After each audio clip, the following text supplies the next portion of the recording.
So first off, I'd like to introduce myself. My name is Alison Yamba, and my topic will be about religion and prayer in public schools. The question of prayer being allowed in public schools is one of the biggest debates in the minds and lips of Americans today.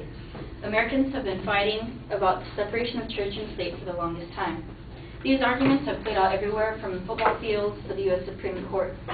These arguments, the discussion of the separation of church and state in the U.S. is concerned with the meaning of the two clauses in the First Amendment. The First Amendment states that Congress shall make no law respecting an establishment of religion or prohibiting the free exercise thereof. The first statement is the Establishment Clause, which states that government must be neutral with respect to religion and there may be no favoritism over one religion or other religions. The second clause is the Free Exercise Clause, which guarantees everyone the right to believe what they want to when it comes to religion. The dilemma of these two clauses is that if the court goes too far to prevent the establishment of religion, it will violate the Free Exercise Clause. Or if the court goes too far to protect the free exercise of religion, it might be seen as an attempt to aid one religion or all religions, violating the Establishment Clause. To this day, there are still conflicts with the court's decision because there are some people who would like prayer to be allowed in public schools, but what they don't understand is that there has to be a wall of separation of church and state. Today, I will be going over the main court case as to why prayer in public schools has even been brought up, and the misunderstandings that people have misunderstood about prayer not being allowed in public schools. To start off with the court case, in the year of 1962, Angel versus Vitale, the court case of prayer in public schools had occurred.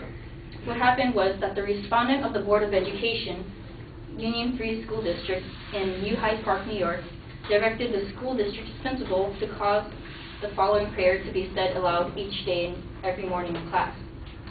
The prayer states, "Almighty God, we acknowledge our dependence upon Thee, and we beg Thy blessings upon us, our parents, our teachers, and our country." The accusers that argued to this prayer said that it violated the Establishment Clause to the First Amendment of the Constitution. The American Ethical Union and the American Jewish Committee and Synagogue Council of America each complained to the court and wanted to reverse the rule that the prayer was unconstitutional. In the vote of 6-1, the court decided that government-directed prayer in public schools was an unconstitutional thing and was a violation of the Establishment Clause.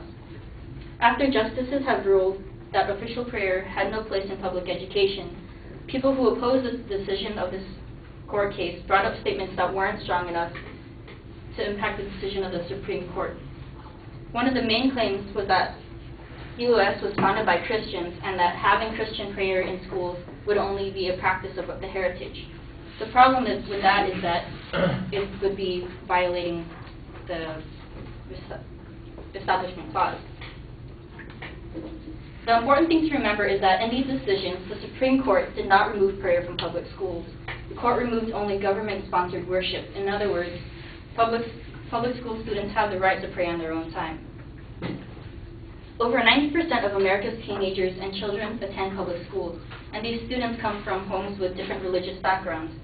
Especially with the large diversity of American society today, it is important that our public schools respect the beliefs of everyone. The schools do this best by not sponsoring any religious practices. The U.S. Supreme Court has forbid public schools to interfere with people's right to follow their own minds when it comes to religion. The court has made it clear that objective study about religion in public schools is legal and appropriate, and that public schools' approach to religion must have an educational purpose, such as teaching about Catholicism, Buddhism, or the theory of evolution. Public schools should not be in the business of preaching to students or trying to persuade them to adopt certain religious beliefs. Parents are the ones responsible for educating a person's religious education and not school officials. In conclusion, prayers should be left outside of the school walls because it must abide the First Amendment. Students can still learn about other religions, but only on an educational basis. To people who have misinterpreted this law, a student is still allowed to pray, but is not allowed to pray as a class together. The answer that disputes the discussion over religion in public schools is simple. The government must keep out of private lives of students and to leave the decisions when and how to pray outside of school. And I just wanted to end this with a quote from the U.S. Supreme Court Justice Anthony Kennedy in 1992. He stated that no holding of this court suggests that a school can persuade or compel a student to participate in the religious exercise.